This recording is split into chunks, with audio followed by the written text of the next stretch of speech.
Hi guys, Dave in Texas here, and what you see in front of you is my little fake 12 string from China.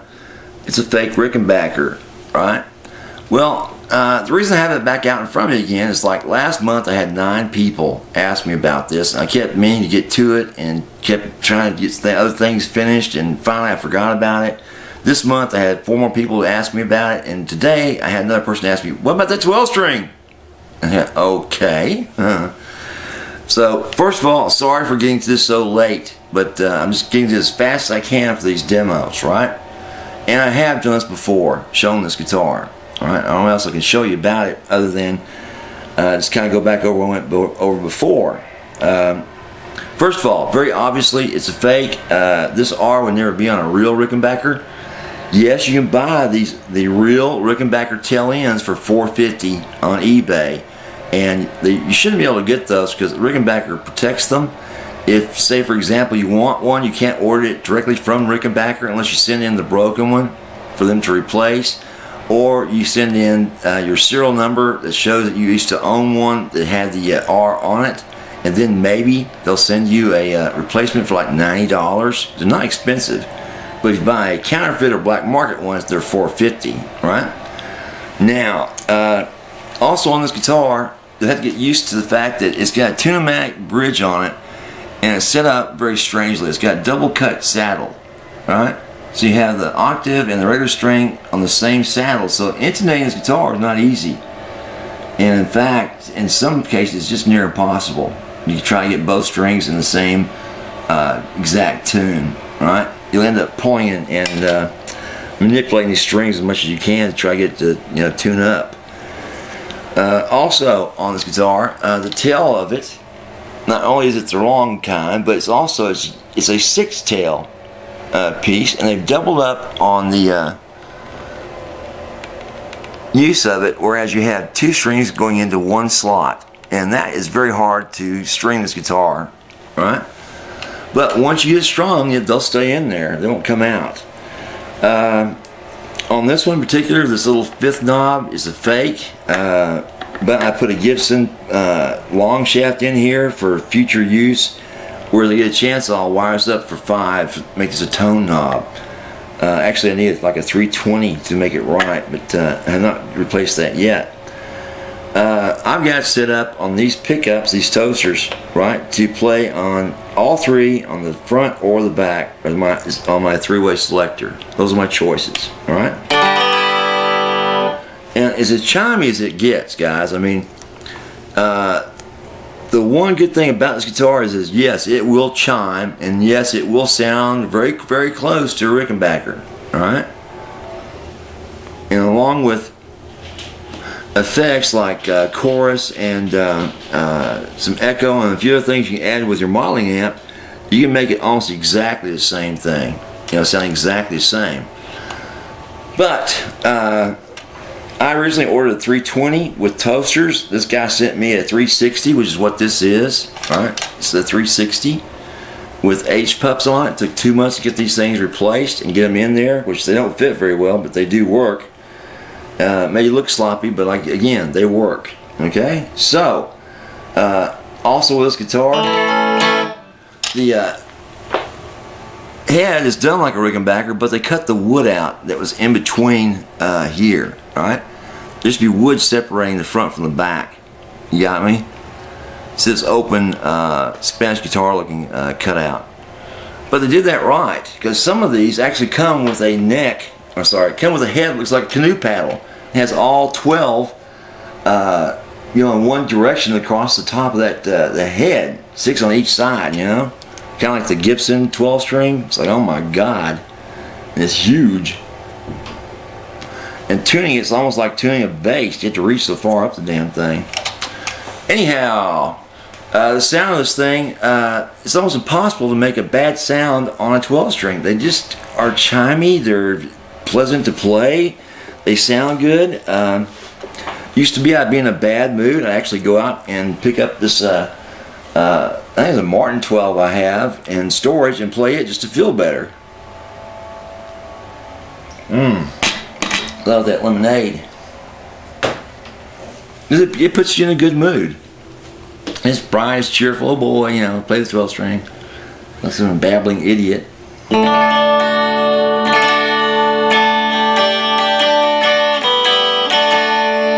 Right now I've got it in all three pups playing, because playing on the treble is just too trebly, and I'll show you what that sounds like in a minute and demonstrate that. It's unbelievably chimey.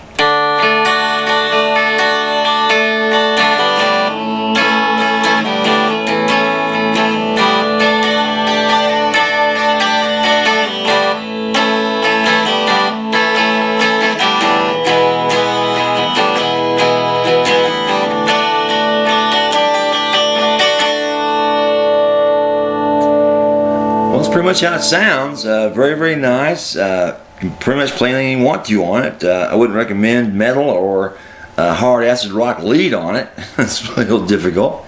But these 12 strings are famous for, like, Beatles work. Gosh, who else? Just dozens of bands that have played these things, you know, over the years. And they don't play them a lot, but they are on like one song per CD. You'll hear that. But like I said, I use this one occasionally for backup work when I'm doing some chorus work, to play a few bars to kind of beef up what I'm playing. Because that's what, you know, that's what this thing does.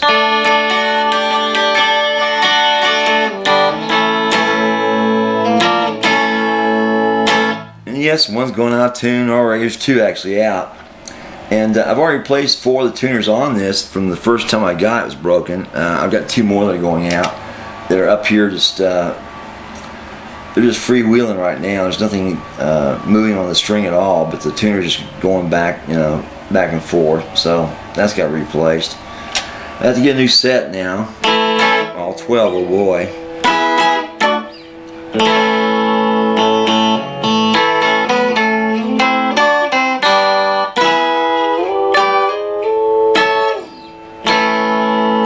Now the neck on this thing is a very nice one. It's slim.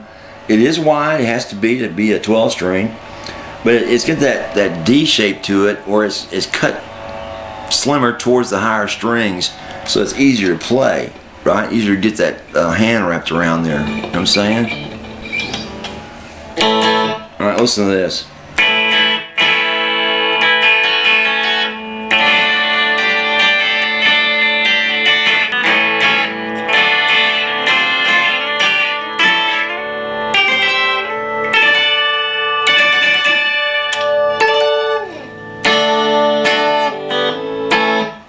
So it almost sounds like a mandolin that high up. It's just too squeaky for me.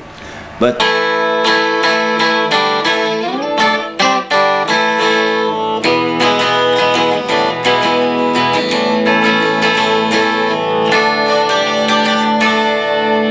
like I said, it's just a happy guitar to play. It just makes you feel good. Want to get that old, you know, jumping, jiving,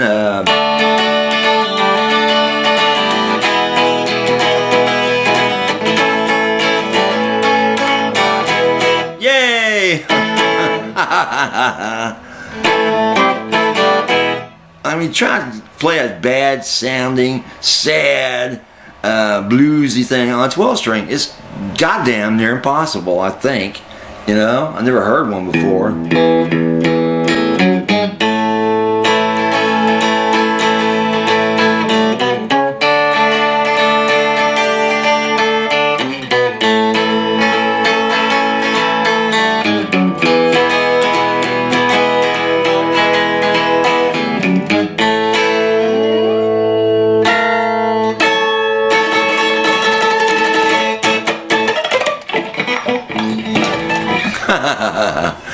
Anyway, it just makes you want to jump up and dance. Just dance your stupid self to death. Dance till you're a sweat spot on the dance floor. Okay, now get this, guys. Some of them do have that setup where you see all 6 tuners in line. It has that Rickenbacker label on it, which obviously it's a very bad copy. But I think the issue was they were concerned about this Rickenbacker. this Rickenbacker plate does come into problems here, right? It creates some problems with the strings. It gets in the way. Now I think the circumstances are they've used the same Rickenbacker plate or truss rod cover for every single one. And if you look at this closely, right, it gets in the way of the strings. Sorry guys, I'm trying to make this work. See how it actually comes in contact with the strings? When you're trying to string them up, it actually touches them. Alright, you don't get any vibration or any buzz from it, but that can be an issue in some cases, I guess.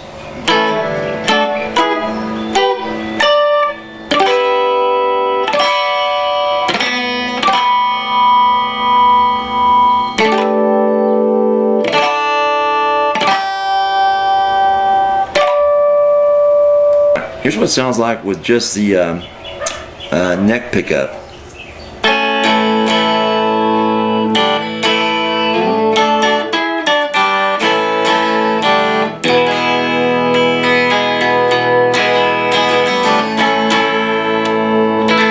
All of them.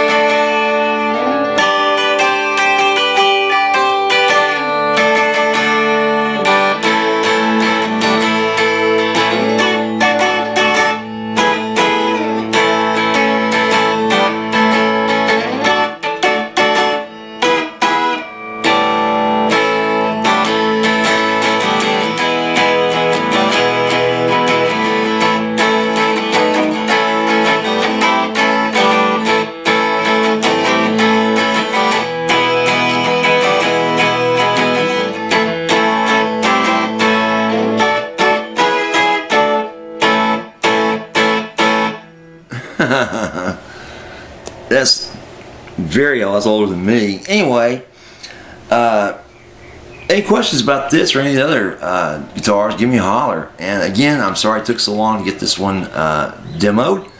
But if you look back at the other videotapes on this guitar, I think I did a pretty good job describing it and playing it for y'all once I got these three pups in, these toasters in. You also could do a comparison of the guitar when I first got it in, right out of the box. I did, I think, a sound check on it, and you compare these toasters with the H-shaped ones that I just truly hate. Give you an idea of what the differences are. Okay? Anyway, Dave in Texas, have a good one. Bye.